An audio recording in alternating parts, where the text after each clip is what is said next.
పితా పుత్ర పవిత్రాత్మ నామమున ఆమెన్.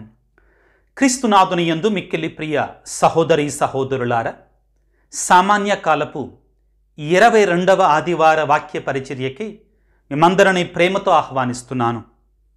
లూకా సువార్త 14వ అధ్యాయము 11వ వచనము నుండి 14వ వచనము వరకు. యేసు వారితో ఇట్లు పలికెను, తనను తాను హెచ్చించుకొనువాడు తగ్గించబడును, తనను తాను తగ్గించుకొనువాడు హెచ్చించబడును అనెను. యేసు తనను భోజనమునకు పిలిచిన వానితో, నిన్ను తిరిగి పిలవగలను భావముతో నీవు భోజనమునకైనను విందుకైనను నీ మిత్రులను, సోదరులను, బంధువులను, ఇరుగు పొరుగు ధనికులను పిలవవలదు. నీవు విందు చేయునప్పుడు పేదలను, వికలాంగులను, కృంటివారిని, గుడ్డివారిని పిలువుము. వారు నీకు ప్రత్యుపకారం చేయలేరు కనుక నీవు ధన్యుడవగదువు. నీతిమంతుల పునరుత్థాన కాలమున నీకు దీనికి ప్రత్యుపకారము లభించును అని చెప్పెను. క్రీస్తునాథుని యందు మిక్కిలి ప్రియులగు సహోదరి సహోదరులారా, ఈనాటి ప్రారంభ వాక్యం మనతోటి పలికే మాట ఏమిటి అంటే, తనను తాను తగ్గించుకొనువాడు హెచ్చించబడును, తనను తాను హెచ్చించుకొనువాడు తగ్గించబడును. తద్వారా ప్రభువు మనకు ఈనాటి సందేశ సారాంశముగా ఇచ్చేటువంటి ముఖ్యమైనటువంటి మాట ఏమిటి అంటే, దీనత కలిగి ఉండండి, తగ్గింపు కలిగి ఉండండి, వినయము కలిగి ఉండండి, గర్వాన్ని దరికి చేరనివ్వకండి. క్రైస్తవులమైన మనకి ఉండవలసిన మొట్టమొదటి లక్షణం ప్రియులారా వినయం. అది క్రీస్తు ప్రభు తన బోధల నుండి, తన జీవితం నుండి కూడా మనకు నేర్పిస్తున్నాడు. సకల సృష్టికర్త అయినటువంటి ఆ దేవాది దేవుడైనటువంటి యేసు భగవానుడు తనను తాను రిక్తును చేసుకొని వినయముతో, విధేయతతో మానవ మాతృడిగా ఈ లోకంలో జన్మించాడు. శిలువ మరణం వరకు కూడా తండ్రి దేవునికి వినయ విధేయతలు చూపించాడని ఫిలిప్పీ పత్రిక 2వ అధ్యాయము 7 నుండి 9 వచనాల వరకు మనం చదువుకుంటాం. సర్వశక్తిమంతుడైనటువంటి ఆ దేవాది దేవుడే ఒక పశువుల కొట్టములో జన్మించి ఎంత దీనాతి దీనమో, ఓ యేసయ్యా నీ జననమంత దీనమైనది అని మనం పాడుకునేటట్లుగా ఆయన దీనుడిగా, వినయము కలిగినటువంటి వాడిగా జన్మించాడు. అదేవిధముగా ఆయన మరణించినప్పుడు, ఆయన చనిపోయిన తర్వాత ఆయనను పాతిపెట్టడానికి తనకంటూ సొంత సమాధి కూడా లేకుండా ప్రియులారా దీనుడిగా, వినయాత్ముడిగా ఈ లోకములో జీవించాడు. యేసు ప్రభువులో ఉన్న గొప్పతనం ఏంటో తెలుసా? ఆయన ఈ లోకంలో తాను చేయాల్సిందంతా చేసి ఏమన్నాడో తెలుసా? నేను నా తండ్రి చిత్తాన్ని మాత్రమే చేస్తున్నాను. ఎంత వినయం చూడండి ప్రియులారా. నా చిత్తాన్ని నేను చేస్తున్నాను అని కూడా అనలేదండి. అప్పటికి కూడా నేను నా తండ్రి చిత్తాన్నే చేస్తున్నాను. యోహాను సువార్తలో ప్రభువు పలికిన మాట ఏమిటి అంటే, నా తండ్రి చిత్తమును నెరవేర్చుటయే నాకు ఆహారము అంటాడు. ఇంత దీనత కలిగినటువంటి ఆ దేవుడు నిన్ను నన్ను ఆహ్వానిస్తున్నాడు. మనము కూడా దీనత కలిగి ఉండాలని ప్రియులారా.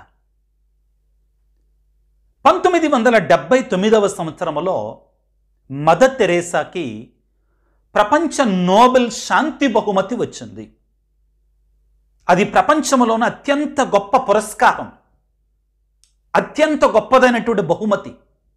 మదర్ తెరేసాకి ప్రపంచ శాంతి నోబెల్ బహుమతి వచ్చింది.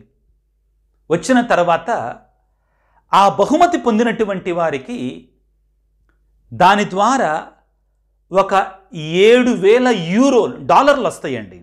దేనికి ఆ డబ్బు అంటే, గొప్ప గొప్ప వాళ్ళని పిలుచుకొని ఒక పసందనటి విందుని వాళ్ళకి ఇవ్వటం కోసం.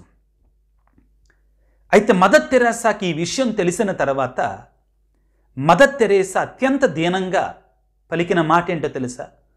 ఆ విందు ఏర్పాటు చేయటం ద్వారా చాలామంది గొప్ప గొప్ప వాళ్ళని పిలుచుకోవచ్చండి. చాలా ఖరీదైనటువంటి విందు ఏర్పాటు చేసుకోవచ్చు. 7 లక్షల రూపాయలు సుమారుగా. పెద్ద పెద్ద దేశ నాయకులనే పిలవచ్చు, మదర్ తెరెసా పిలిస్తే వచ్చేవాళ్ళు. వాళ్ళతో పరిచయాలు పెరిగాయి, గొప్పగా ఉండేది. కానీ మదర్ తెరెసా అత్యంత దీనంగా ఆ నోబెల్ బహుమతి కమిటీ మెంబర్స్కి చెప్పింది ఏమిటి అంటే, ప్రియులారా, ఇదిగో నా పేద బిడ్డలకి అన్నం తినటానికి ఆహారం లేదు. నేను ఇక్కడ విలాసవంతమైన హోటల్లో కూర్చొని అన్ని లక్షల రూపాయలు ఖర్చు చేసే బదులు ఆ డబ్బులు నా పేద బిడ్డలకి ఇవ్వండి, వాళ్ళు ఎంతోమందికి నేను ఆహారం పెట్టగలను, దయచేసి నా మనవి కాదనకండి అని చెప్పింది. క్రీస్తునందు ప్రియులకు దేవుని బిడ్డలారా, మదర్ తెరెసా యొక్క కోరికను వాళ్ళు మన్నించారు. అదేవిధంగా ఇస్తే ఆ ధనాన్ని మదర్ తెరెసా పేద ప్రజల కొరకై పంచిపెట్టిందట. ప్రియులారా, ఆ విందు ద్వారా మదర్ తెరెసా తన గొప్పదనాన్ని చూపించుకోవచ్చు. గొప్ప గొప్ప వ్యక్తులు, దేశ ప్రధానులు వచ్చేవాళ్ళు, 7 లక్షల రూపాయలతోటి విందు ఏర్పాటు చేసి కావాలంటే ఇంకా ఎక్కువ ఇచ్చేవాళ్ళు. కానీ ఆ తల్లి ఎప్పుడూ కూడా గొప్పలకు వెళ్ళలేదండి. మదర్ తెరెసా నోబెల్ ప్రైజ్ శాంతి బహుమతిని పొంది దాన్ని చేతిలో పట్టుకొని ఏమన్నది తెలుసా? ఈ బహుమానం నాకు కాదు, ఈ బహుమానం నా పేద ప్రజలకు ఇచ్చినటువంటిది, నా తినటానికి కూడా తిండి లేనటువంటి ఆ ఆకలితో అలమాడుతున్నట్టు ఆ బిడ్డలకు ఇచ్చినట్టు బహుమతి ఇది, నాది కాదు అని చెప్పిందంటాడు. ఆ తల్లిలో ఉన్నట్టు దీనత ఇది ప్రియులకు దేవుని బిడ్డలారా. ఈనాటి వాక్యములో సువార్తలో ముఖ్యంగా లూకాసు సువార్త 14వ అధ్యాయం 1వ వచనం నుంచి మనం చదువుకుంటే, క్రీస్తు భగవానుడు ఒక విందుకు ఆహ్వానించబడ్డారు, ఒక విందుకి ఆహ్వానించబడ్డారు. అయితే ప్రభు అక్కడ చాలామందిని పరిశీలిస్తూ ఉన్నారు. ఆ విందుకు వచ్చినటువంటి వాళ్ళు ఒక్కొక్కళ్ళు కూడా గొప్ప గొప్ప స్థానాలలో మొదటి స్థానాలలో కూర్చోటానికి ప్రయత్నం చేస్తున్నారు పరిసయ్యులు చాలామంది. వాక్యాన్ని చదువుకుందాం. లూకాసు వార్త 14వ అధ్యాయం 1వ వచనం. యేసు ఒక విశ్రాంతి దినమున పరిసయ్యుల అధికారులలో ఒకని ఎంట భోజనమునకు వెళ్ళాను. ప్రజలు ఆయనను గమనించుచుండిరి. లూకాసు వార్త 14వ అధ్యాయం 7వ వచనము. ప్రధాన ఆసనముల కొరకు చూచుచున్న అతిథులను చూచి యేసు వారికి ఈ ఉపమానమును చెప్పాను. అక్కడికి వచ్చినటువంటి అతిథులు ప్రధాన ఆసనాల కొరకే చూస్తున్నారు. నాకు పెద్ద ఆసనం కావాలి, నాకు మొదటి ఆసనం కావాలి, నేను ఫస్ట్ ఉండాలి, నేను అందరికంటే కనబడాలి, పేరు ప్రఖ్యాతులు. దాన్ని చూసి ప్రభు వాళ్ళకు ఉపమానాన్ని చెప్పాడు. ఎవరైనా నిన్ను విందునకు ఆహ్వానించినప్పుడు ప్రధాన ఆసనంలో కూర్చోవద్దు. ఒకవేళ అతడు నీకంటే గొప్పవారిని పిలిచి ఉండవచ్చును. నిన్నును అతనిని పిలిచిన వ్యక్తి వచ్చి ఇతనికి చోటిమ్ము అన్నప్పుడు నీవు సిగ్గుతో కడపటి స్థానమునకు వెళ్ళవలసి వచ్చు అని పలికి ప్రభు అంటున్నాడు, అందుచేత నీవు పిలువబడినప్పుడు కడపటి స్థానమున కూర్చుండుము. తరువాత వినండి, ముగింపుగా ఇచ్చేటువంటి సందేశం గొప్ప సందేశం. లూకాసు వార్త 14వ అధ్యాయం 11వ వచనం. తనను తాను హెచ్చించుకొనువాడు తగ్గించబడును, తనను తాను తగ్గించుకొనువాడు హెచ్చించబడును. క్రీస్తునందు మిక్కిలి ప్రియులకు సహోదరి సహోదరులారా, దీనత వినయము క్రైస్తవునికి ఉండవలసినటువంటి అత్యంత ప్రధానమైన లక్షణాలు. బైబిల్ గ్రంథంలో మొట్టమొదటి పాపం ఎవరు చేశారు? అవ్వాదాములు అంటారు. దానికంటే ఇంకొకడు ఉన్నాడు. ఎవరతను? దూతలకే ప్రధాన దూత లూసిఫర్. అతని గురించి మనం యెషయా గ్రంథంలో చదువుకుంటాం. లూసిఫర్ దేవదూత ఏమయ్యాడు? చివరికి గర్వంతో నిండినటువంటి వాడై దేవునికే వ్యతిరేకంగా యుద్ధాన్ని ప్రకటించాడు. ఏం జరిగింది? చివరికి అధోపాతాళానికి నెట్టివేయబడ్డాడు, సాతానుగా మార్చివేయబడ్డాడు. అత్యున్నత స్థానము నుండి అతి నీచమైన స్థానానికి నెట్టివేయబడ్డాడు. ప్రియులారా, క్రైస్తవులమైన మనం ఎప్పటి కూడా డంబాలు పలకకూడదు. మన గొప్పలు చెప్పుకోవటానికి అరులు చాచకూడదు. మనకి ఏమున్నది, మనమన్నది కూడా దేవుని నుండే అనేటువంటి ఆ మనోజ్ఞానాన్ని, దైవిక జ్ఞానాన్ని కలిగి నాకున్నదంతా దేవుడే ఇచ్చాడు, నేనెంతటి వాడిని అనే దీనతతోటి మనము జీవించటానికి ప్రయత్నం చెయ్యాలి. ప్రియులకు దేవుని బిడ్డలారా, ఈనాడు క్రీస్తు ప్రభు ప్రియులారా ఇదిగో ఈ ఉపమానాన్ని చూపించి అక్కడ ఆ పరిసయ్యులు ధర్మశాస్త్ర బోధకులు గొప్ప గొప్ప ఆసనాల కొరకై పరిగెడుతుండగా వాళ్ళకు చెప్పిన ఉపమానములో ముగింపుగా తనను తాను హెచ్చించుకొనివాడు తగ్గించబడును, తనను తాను తగ్గించుకొనివాడు హెచ్చించబడును అని పలికారు. ఇదిగో ఫిలిప్పీ పత్రిక 2వ అధ్యాయము 6వ వచనం నుంచి ఈ విధంగా రాయబడింది. ఆయన దైవ స్వభావము కలిగి ఉన్నప్పటికీ దేవునితో సమానత్వమును పట్టుకొని వేలాడలేదు. దానికి బదులుగా తనను తాను తగ్గించుకొని రిక్తుని చేసుకొని ఏం చేసుకున్నాడు? రిక్తుని చేసుకొని ఆయన ఒక సేవక రూపమును ధరించాడు. ఆయన విధేయత కలిగి సిలువ పనడం వరకు కూడా విధేయత వినయము కలవాడై ఆయన జీవించాడు. క్రీస్తు ప్రభువే మనందరికీ ఆదర్శం ఈ విషయంలో. ఆయన మాటలు మాత్రమే చెప్పలా, ఆయన చేతల ద్వారా నిరూపించి చూపించాడు. ప్రారంభంలో చెప్పాను కదా ప్రియులారా, ఏంటి ఆయన గొప్పింటిలో జన్మించవచ్చు కదా, ఒక రాజుగారి ఇంట్లో జన్మించవచ్చు కదా దేవుని కుమారుడిగా. కానీ ఒక వడ్రంగి వాని ఇంటిలో, ఒక పేదవాని ఇంటిలో, అది కూడా బెత్లెహేము నగరంలో ఒక పశువుల కొట్టములో దీనాతి దీనమైన స్థితిలో జన్మించాడు. అత్యంత దీనతతోటి తగ్గింపు నీకు నాకు నేర్పించటానికి ప్రియులారా. ప్రభు అన్నాడు ఒకానొక సందర్భంలో, నక్కలకు బొరియలున్నవి, ఆకాశ పక్షులకు గూళ్ళున్నవి, మనుష్య కుమారుడు తలదాల్చుకున్నటకైనను అడుగు స్థలము లేదన్నాడు. అది ఆయన మనకి తన జీవితం ద్వారా చూపించేట దీనత. మరియ తల్లి ప్రియులారా, లూకాసు వార్త 1వ అధ్యాయంలో ఆ తల్లి పాడినటువంటి స్తోత్ర గీతం మనందరికి కనువిప్పు కావాలి. బాధాకరమైన విషయం ఏంటంటే ప్రియులారా, ఏదో కొద్ది కలగ్గానే దేవుడు కొద్దిగా ఇయ్యగానే నా అంతటోడు లేడు అన్న రీతిలో మనం బ్రతుకుతుంటామండి, అన్న రీతిలో మనం జీవిస్తుంటాం. మనం కొన్ని పట్టుకొని వేలాడుతూ ఉంటాం, జీవితం శాశ్వతం అన్నట్లుగా. లూకాసు వార్త 1వ అధ్యాయం 46వ వచనంలో మరియ తల్లి ఈ విధంగా పాడు. అప్పుడు మరియమ్మ ఇట్లు పలికాను, నా హృదయము ప్రభువును స్తుతించున్నది, నా రక్షకుడు దేవుని యందు ఆనందించున్నది, ఏలయన ఆయన తన దాసురాలి దీనావస్థను కటాక్షించను. ప్రభు అంటే ఏం చేస్తాడంట? అహంకారుల దురాలోచనను విచ్ఛిన్నము గావించును, అధిపతులను ఆస్థానం నుండి పడదరోసి దీనులను లేవనెత్తుతాడు. దీనులను లేవనెత్తే దేవుడు ప్రియులారా ఆయన. నీవు నేను అందరం కూడా దేవుని సన్నిధిలో దీనులను లేవనెత్తే ఆయన సన్నిధిలో మనం ఉన్నాం. ఇదిగో వాక్యంలో చదువుకున్నాం కదా, సిరాకు పుత్రుడైన యేసు రాసిన జ్ఞాన గ్రంథం 3వ అధ్యాయము 19వ వచనంలో, గొప్పవారును పేరు ప్రసిద్ధులు కలవారు చాలామంది ఉన్నారు, కానీ ప్రభు వినయాత్ములకు తమ రహస్యములను ఎరిగిస్తాడు, వినయాత్ముల పూజలను అందుకుంటాడు, వినయమగల వారి పూజలను మాత్రమే స్వీకరిస్తాడట ఆయన. అటువంటి గొప్ప మనస్సును మనకివ్వమని ఆ దేవాది దేవుని ప్రార్థన చేసుకోవాలి. యాకోబు పత్రిక 4వ అధ్యాయం 10వ వచనములో యాకోబు గారు ఈ విధంగా పలుకుతున్నాడు, ప్రభువు సన్నిధిలో నిన్ను నీవు తగ్గించుకో, గర్వాని దగ్గరికి రా నీ మాకు, అప్పుడు ఆయన నిన్ను ఉద్ధరించాడు. ప్రియులారా, ఈ లోకములో చాలామంది గర్వానికి వెళ్ళారు. హిట్లర్ గర్వానికి వెళ్ళాడు. ఏం గర్వం అది? జర్మన్స్ ఆర్ సుపీరియర్ రేస్ అన్నాడు. ఏమైంది? ఎంతోమంది చావుకు కారణమయ్యాడు, వినాశనానికి కారణమయ్యాడు. తనకు తానే పిస్తోల్తోటి కాల్చి చంపుకున్నాడు. గర్వం వినాశనానికి ముందుగా నడుస్తుంది.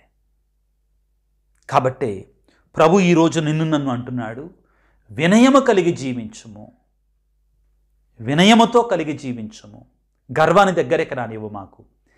ఏ క్రైస్తవుడైతే, ఏ కథోలికుడైతే గర్వంతో బ్రతుకుతాడో అతడు దేవుని సన్నిధికి వచ్చినా కానీ అతని ప్రార్థన అంగీకరించబడదండి. పరిసేయుడు గొప్ప ఉదాహరణ మనకందరికీ కూడా. ఇది మన జీవితం అంతటిలో ఉండాలి ప్రియులారా, అన్ని విషయాలలో ఉండాలి. మన నడకలో, మన నడతలో అది కనబడాలి మన దేవుని బిడ్డలంగా. కొన్నిసార్లు ఈ సందర్భంగా ఈ మాటను మీకు చెప్పాలనుకుంటున్నాను.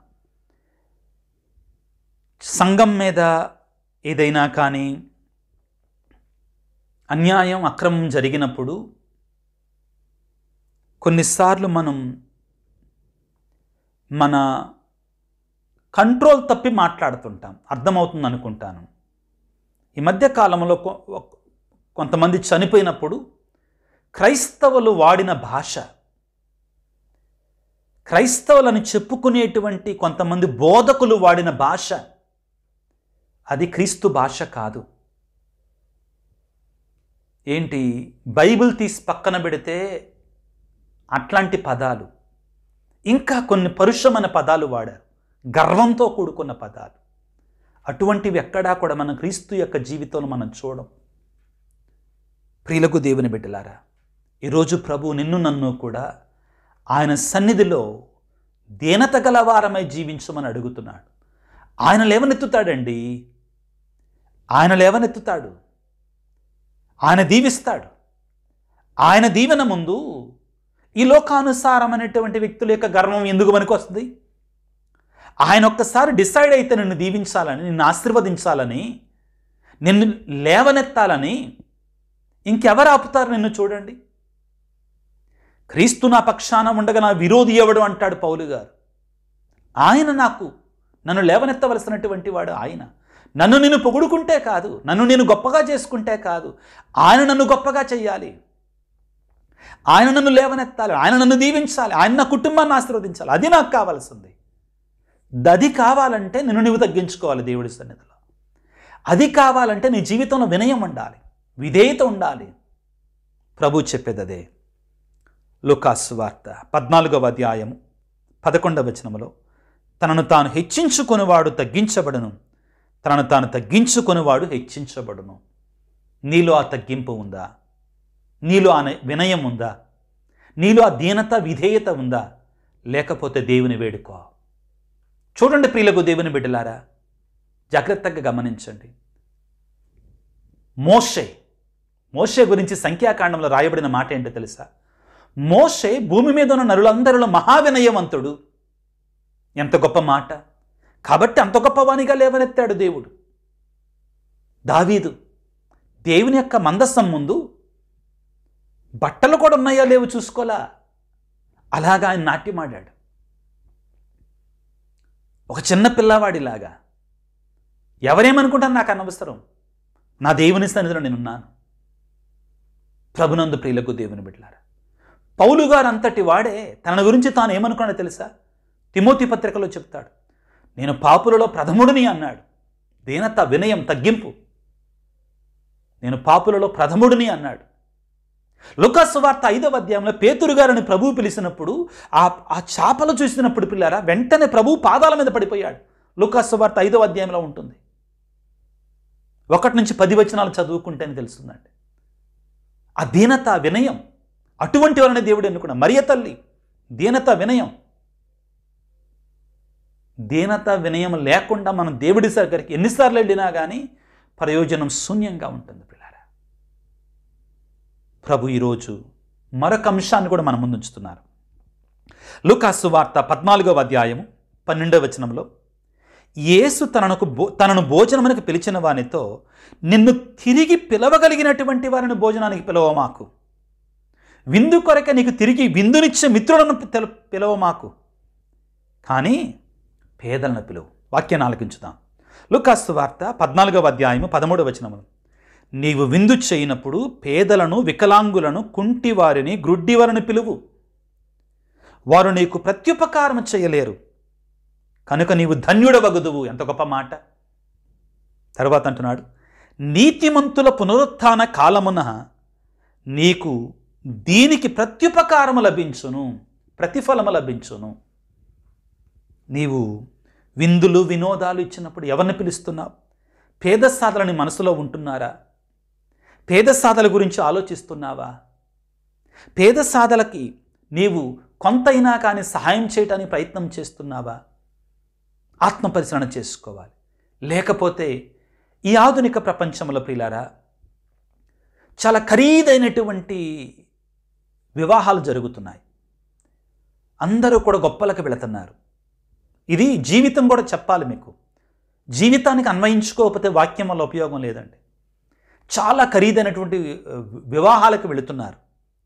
మీలో కొంతమంది యవ్వన ప్రాయంలో ఉన్నటువంటి బిడ్డలారా, ఈ వాక్యాన్ని ఆలకిస్తున్నటువంటి వారా, తల్లిదండ్రులారా, అటువంటి వాటికి దూరంగా ఉండండి. వివాహాన్ని చేసుకోవటంలో తప్పు లేదు. ఒక మాదిరిగా, ఒక పద్ధతిగా, ఒక పండగగా చేసుకోవటం తప్పు లేదు. కానీ చాలా లక్షల రూపాయలు అప్పులు చేసి చాలామంది చేస్తున్నారండి వివాహాలు. దేనికి? గొప్పలు. మా గురించి గొప్పగా చెప్పుకోవాలి, తగ్గటానికి వీల్లేదు, తగ్గేదే లేదు. ఇలాగా వివాహాలు జరుగుతున్నాయండి. ఆ తరువాత నాతో కొంతమంది చెప్పిన వాళ్ళు, మా అబ్బాయి పెళ్ళికి మేము చేసినట్టు 20 లక్షలు 30 లక్షల అప్పు ఇంకా తీరలేదండి. ఆ యవ్వనప్రాయమైనటువంటి కుర్రవాళ్ళు కూడా, ఆ నూతనంగా వివాహమైనటువంటి భార్యాభర్తలు పెళ్ళైపోయిన తర్వాత, ఆ పొంగు ఆరిన తర్వాత, ఏది ఈ ఆడంబరాలన్నీ ఆరిపోయిన తర్వాత ఏంటి, వాళ్ళకి గుదిబండ అది. ఆ పెళ్లి వలన వచ్చినటువంటి ఖర్చులు వాళ్ళే తీర్చుకోవాలి. ప్రతిసారి కూడా మాకు పెళ్ళికి ఎంత అయిందండి, మేము ఇంకా తీర్చాల్సి ఉందండి. ఇవి గొప్పలు ప్రియులారా. తగ్గించుకుందామా? దానికి బదులుగా సహజంగా 10 మందిని పిలుచుకొని సంతోషంగా ఒక మాదిరిగా తగ్గింపు కలిగి వివాహం చేసుకొని దానిలో కొంత భాగాన్ని నీవు మనస్ఫూర్తిగా పేదలకు ఇవ్వగలిగితే, ఏదో మదర్ తెరేసా ఆశ్రమానికో, లేకపోతే ముసలోళ్ళ మఠం అంటాం కదా, వృద్ధుల ఆశ్రమానికో, లేకపోతే కొన్నిసార్లు ప్రియుల డెస్టిట్యూట్ హౌస్లో అనాథాశ్రమాలకు నువ్వు ఇవ్వగలిగితే, లేకపోతే దేవుని కార్యంలో ఏదన్నా ఒక మంచి కార్యానికి ఒక ఉపయోగపడుతుంది ఇది అనుకున్నప్పుడు దాన్ని చేయగలిగితే ప్రియులారా, నీవు జీవించినంత కాలము కూడా అది ఎంత తృప్తినిస్తుందో తెలుసా నీకుగా. నా వివాహానికి నేను ఖర్చులు తగ్గించుకొని ఒక మంచి కార్యాన్ని చేశాను. ఇది దీనత అంటే. లేకపోతే ఒక బాగా పేదలు ఉండేటువంటి చోటకి వెళ్ళి కొన్ని బిర్యానీ ప్యాకెట్లో, కొన్ని అన్నం ప్యాకెట్లో, కొన్ని బట్టలో నీ వివాహం సందర్భంగా నువ్వు ఇవ్వగలిగితే ఎంత గొప్పగా ఉంటుంది ప్రియులారా. అది నీకెంత తృప్తినిస్తుంది. కొన్నిసార్లు మన పిల్లల యొక్క బర్త్డేస్ని చాలా కాస్ట్లీగా సెలబ్రేట్ చేస్తాం. చేసుకోవటం తప్పని నేను అంటలేదండి, ఒక మాదిరిగా. కానీ లేకపోతే ఆడంబరంగా చేసుకుంటామండి. దానికి బదులుగా దానిలో కొంత భాగాన్ని తగ్గించుకొని దాన్ని పేదలకు ఇవ్వగలిగితే, ప్రభు అనేది ఇదే. ఈ రోజున ప్రియులకు దేవుని బిడ్డలారా ఏమంటున్నాడండి ఆయన? నీవు విందు చేయనప్పుడు, లూకాసు వార్త 14వ అధ్యాయం 13వ వచనంలో, నీవు విందు చేయనప్పుడు పేదలను, వికలాంగులను, కుంటివారిని, గుడ్డివారిని పిలువు. వారు నీకు ప్రత్యుపకారం చేయలేరు కనుక నీవు ధన్యుడవగుతావు. నీతిమంతుల పునరుత్థాన కాలంలో నీకు దీనికి బదులుగా ప్రతిఫలం లభించును. ఇది ప్రభు మనకు చెప్పాలనుకున్నటువంటిది. అట్టి వారిని ఇదిగో ఆహ్వానించడానికి ప్రయత్నం చేద్దాం ప్రియులకు దేవుని బిడ్డలారా. మత్తయి శుభవార్త 20వ అధ్యాయము 26 నుంచి 28 వరకు వచనాలు కూడా ఇదే మనకి బోధిస్తున్నాయండి. గర్వం కాదు, గొప్ప కాదు, పేద సాధనను ఆదుకోవాలి, తగ్గింపు కలిగి జీవించాలి అని పలుకుతున్నాడు. పేతురు గారు రాసిన మొదటి లేఖ 4వ అధ్యాయం 10వ వచనంలో, మీలో ప్రతి ఒక్కరూ తమకు లభించిన వరాన్ని దేవుని కృప యొక్క మంచి నిర్వాహకులుగా మీరు ఉండాలి. దేవుడు నాకు ఒక వరాన్ని ఇచ్చాడు, నా బాధ్యత ఏందో నేను తెలుసుకోవాలి. ఒక గురువుగా, ఒక బాధ్యత కలిగినటువంటి సేవకుడిగా నేను ఉండాలి. ఎక్కడికి వెళ్ళినా నా ప్రధానమైనటువంటి పని, దేవుడు నాకు ఇచ్చిన పని, ఆయన యొక్క సందేశాన్ని, ఆయన ప్రేమ సందేశాన్ని బోధించటం. అది నేను మరిచిపోకూడదు. దానికి బదులుగా గర్వం నాలో ఏర్పడింది అనుకోండి, అదే నా యొక్క పతనానికి మూలమవుతుంది. పేతురు గారు అనేది అదే. మనకి లభించినట్టు ప్రతి వరాన్ని కూడా దేవునికి కృపలాగా భావించి నిర్వాహకులుగా ఉండి ఒకరికి ఒకరు సేవ చేయటానికి ఉపయోగించుకోవాలి మనం. ఇది గొప్పతనం కాదు, దేవుడు నాకు ఇచ్చిన, నీకు ఇచ్చిన ఒక వరం, ఈ సేవ ఒక దీవెన. అంతేగాని గొప్పలు చెప్పుకోవడానికి ఏముందండి? పేతురు గారు అనేది అదే. మా సేవకుల గురించి అంటున్నారు. మరొకసారి జాగ్రత్తగా చదువుతాను వినండి. ప్రతి ఒక్కరూ తమకు లభించిన వరాన్ని, ఒక్కొక్కరికి ఒక్కొక్క వరం ఇస్తాడు.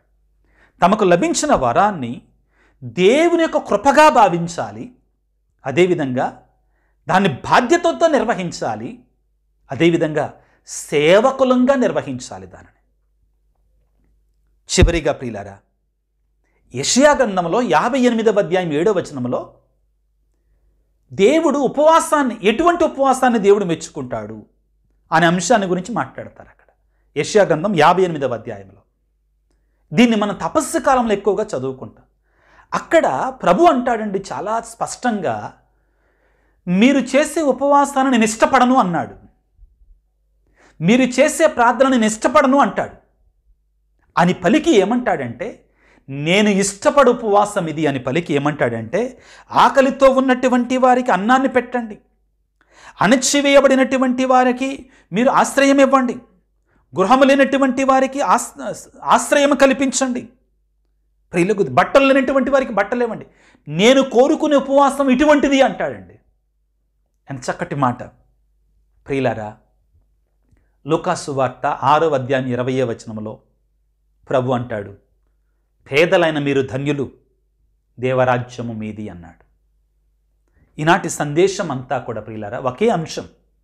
ఏమిటి? మొదటిగా ప్రధానంగా నేను దీనత కలిగి ఉండాలి, వినయం కలిగి ఉండాలి, ఆధ్యాత్మిక దీనత మనలో ఉండాలి. ఆధ్యాత్మిక గర్వం కానీ ఇతరత్వ గర్వాలను కానీ మనం దగ్గరికి రానివ్వకూడదు. రానిచ్చామా మన పతనం మొదలైనట్టే, ఆధ్యాత్మిక పతనం మొదలైనట్లే. దాని విషయంలో ప్రభు ఇంకొక అడుగు ముందుకేసి ఏమన్నాడంటే, ఈ లోక ఆడంబరాలకై వెళ్ళటం కంటే కూడా, ఈ లోకపు గొప్పలకు వెళ్ళటం కంటే కూడా నీకున్నదానని పేదలతో పంచుకో, స్వర్గరాజ్యములో నీవు గొప్ప సంపదలు కూడబెట్టుకుంటావు. నీవు నేను ఏ విధముగా జీవిస్తున్నాం? మొదటి ప్రశ్న, నాలో గర్వం ఉందా? మనం తెలుసుకున్నాం ప్రారంభంలో దీనతను దేవుడు ఏ విధంగా ఇష్టపడతాడు, ఏ విధంగా బైబిల్ గ్రంథంలో దేవుడు ఎన్నుకున్నటువంటి వారు, ఆశీర్వదించబడినటువంటి వారు, ఆ భక్తులందరూ కూడా ప్రియులారా దీనత కలిగినటువంటి వారే. అబ్రహాము దేవుడి దగ్గర సొదోము గొమొర్రా కొరకు ఎలా ప్రార్థన చేశాడండి? విన్నారా? గుర్తుందా? ఎలా ప్రార్థన చేస్తాడు? అయ్యా, నేను మట్టి మనిషిని, బూడిద పోగుని, నేను ఎందుకు పనికిరానటువంటి వాడిని అయ్యా, ఒక్కసారి ఇంకొకసారి అడుగుతానయ్యా, ఒకవేళ అక్కడ 30 మందే ఉన్నారనుకో, వాళ్ళని బట్టి మిగిలినటువంటి వాళ్ళని కాపాడవా? ఆయన అడిగినట్టు విధానం ప్రియులారా తగ్గింపు, దీనత, వినయం. ప్రియులకు దేవుని బిడ్డలారా అటువంటి గొప్ప స్వభావాన్ని మనకివ్వమని వేడుకుందాం. రెండవ అంశం అదే ఈరోజు చెప్పిన రెండవ అంశం. నీకున్న దానిని నువ్వు ఎలాగా ఖర్చు చేస్తున్నావు? సింపుల్ పదాలలోనండి, నీకున్న దాన్ని నువ్వు ఎలాగా ఖర్చు చేస్తున్నావు? నీ స్వార్థం కొరకే ఖర్చు చేస్తున్నావా? నీ గొప్పల కోసం ఖర్చు చేస్తున్నావా? నీకున్నటువంటి ఆ ఆడంబరం కోసం ఖర్చు చేస్తున్నావా? లేక నీకున్న దానిని, నీకు దేవుడిచ్చిన దానిని పరలోకములో నీవు గొప్ప సంపదలను కూడబెట్టుకునటం కొరకై పేద సాధలకి కొంతైనా కానీ చేస్తున్నావా లేదా? ఆత్మపరిశీలన చేసుకుందాం. దేవుని కృప కొరకే ప్రార్థన చేసుకుందాం. చాలా ముఖ్యమైన సందేశం ప్రియులారా, ఇది సామాన్యమైన సందేశం కాదు. ఒకటి, ప్రియులకు దేవుని బిడ్డలారా మన యొక్క వ్యక్తిత్వం, మనస్తత్వం, దీనత కలిగిన మనస్తత్వం. రెండవది, దేవుడు మనకిచ్చినటువంటి తాళంతులు, దేవుడు మనకిచ్చిన సంపదలు మనం వాడే విధానం. రెండిట్లో కూడా ఆ దీనత ఉట్టిపడాలి. దేవుని ఇష్టానుసారంగా జీవించగలిగినప్పుడు, ఇదిగో సిరాకు పుత్రినటి యేసు రాసిన జ్ఞానగ్రంథంలో దేవుడు పలికినట్లుగా ప్రియులకు దేవుని బిడ్డలారా, నీవెంత అధికుడవో అంత వినయాత్ముడమో కమ్ము, అప్పుడు నీవు దేవుని యొక్క మన్నన పొందుతావు, అప్పుడు నువ్వు దేవుని యొక్క ఆశీర్వాదాన్ని పొందుతావు. ఈనాడు ప్రభువు కూడా పలికే మాట అదే ప్రియులకు దేవుని. లోకాసు వార్త 14వ అధ్యాయము 14వ వచనంలో ప్రియులారా ఏమిటంటే, నీతిమంతుల పునరుత్థాన కాలము నీవు దానికి ఉపకారమును పొందుతావు, ప్రతిఫలమును పొందుతావు. నువ్వెప్పుడు దీనులకి, పేదలకి, అభాగ్యులకి, అనాథలకి నువ్వు సహాయం చేయగలిగినప్పుడు. ప్రభువుని వేడుకుందాం, తలలు వంచి దేవుని వేడుకుందాం. మనలో ఆ తగ్గింపు జీవితాన్ని, అదేవిధంగా పేద సాధల కనికరాన్ని చూపించే గుణాన్ని మనకు దయచేయమని వేడుకుందాం. సర్వశక్తిమంతుడా, సర్వోన్నతుడా, ప్రేమామయుడా, ఈనాడు మీరు మాకిచ్చిన సందేశాన్ని బట్టి మీకు వేలాది వందనాలు, స్తుతులు, స్తోత్రాలు. ప్రభువా, నీ సన్నిధిలో మేము మా జీవిత విధానాలలో దీనత కలిగి జీవించాలని నొక్కి వక్కాణించావు. చాలా సందర్భాలలో, చాలా విషయాలను బట్టి మేము గర్వాత్మలుగా బ్రతుకుతున్నామయ్యా. మమ్మ క్షమించండి, మమ్మ మన్నించండి ప్రభుగా. అన్నిటికంటే కూడా దీనత మాలో ఉండవలసింది, నేను పరిశుద్ధుడిని అంటం కాదు, నేను పాపిని, నాలో ఏదో ఒక బలహీనత ఉంది, నేను పాపిని అనేటువంటి ఆ తగ్గింపు నాలో ప్రసాదించు తండ్రి. మేమందరము కూడా ఇదిగో నీ పరిశుద్ధత ముందు మేమెంత అనే తగ్గింపుతో నీ సన్నిధికి వచ్చేలాగా మమ్మల్ని దీవించండి. మాలో ఎటువంటి గర్వం రాకుండా మమ్మల్ని కాపాడండి అయ్యా. ఓ పరిశుద్ధాత్మ దేవ మమ్మల్ని కాపాడండి. అదేవిధంగా మీరు మాకు ఎన్నో తాళంతులు ఇచ్చారు, ఎన్నో సంపదలు ఇచ్చారు, వరాలు ఇచ్చారు. మీకు స్తోత్రాలు తండ్రి. అంతా నువ్వు ఇచ్చింది ప్రభువా, నువ్వు లేకుండా మాకు ఏదీ లేదయ్యా. నీవు మాకు ఇచ్చినట్టు ఈ సంపదల నుండి కొంత భాగాన్నైనా కానీ పేద సాధలకి, అనాథలకి, అభాగ్యులకి మేము ఇచ్చేటువంటి గొప్ప హృదయాన్ని మాకు దయచేయండి ప్రభుగా. ఇచ్చేటువంటి గుణాన్ని మాకు దయచేయండి తండ్రి.